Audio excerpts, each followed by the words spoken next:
madaxweynaha Soomaaliland Axmed Maxamed Maxamuud Silaanyo ayaa xariga ka jaray garoon heer caalami ah oo lagu goglo roog casri ah kaasi oo ay dawladda hoose ee degmada Gabiley ka hirgelisay magaaladaasi isla markaasina loogu magac daray orodyahanka caanka ee Mo Farah. munaasabadaasi lagu furayay garoonka cusub oo ay barbar socotay ciyaar kubadda cagta ah oo loogu magac daray madaxweyne Silaanyo ayaa waxa sidoo kale ka soo qayb galay xubnaha wafdiga ku wehelinayay madaxweynaha Soomaaliland marwada koobaad ee qaranka, wasiirro ka tirsan xukuumadda, maamulka heer gobol iyo heer degmo ee Gabiley, fanaaniin iyo dadweynaha u tiro badan.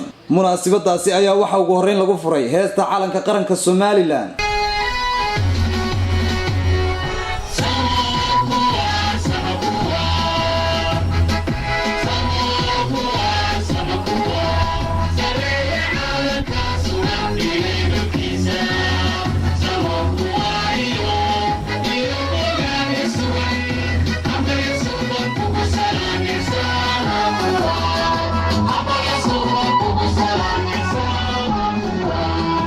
intaasi kadib waxa halkaasi ka hadlay isla markaasina warbixin ka siiyay madaxweynaha maayirka magaalada Gabiley Maxamed Amiin Cumar Cabdi, barasaabka gobolka, wasiirro ka tirsan xukuumadda Soomaaliland.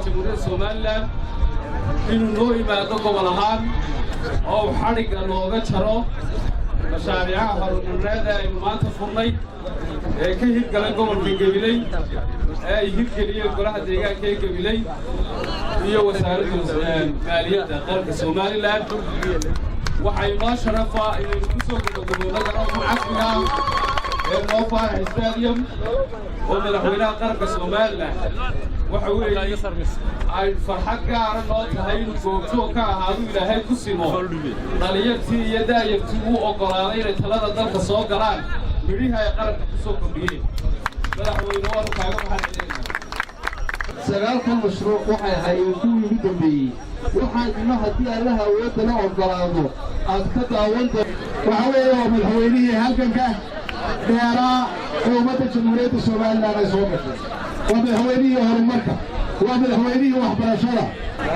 talaan kadib munaasabadda ka quruxda badan leh garoonka kan iyo horumarkii ilaa maanta aynu arkaynay aniga tarjumad gaara oo kale ayay ii samaynayaan. waxay tusayaan horumarka lagu gaari karo nabadda. waqtigiisii garoomo badan baa diyaar ah oo madaxweynuhu uu wax ka qabtay oo dhammaantoodba sidan kan maanta weligow.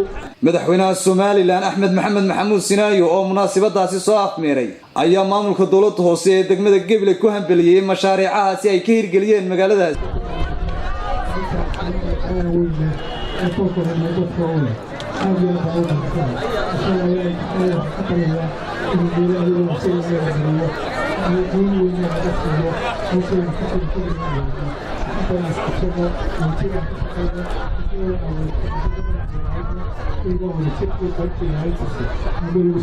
gabagabadii munaasabadaasi maayirka magaalada Gabiley ayaa shahaado sharaf guddoonsiiyay madaxweynaha qaranka Soomaaliland Sakariya Nuux Ibraahim Soomaali Cable gobolka Gabiley.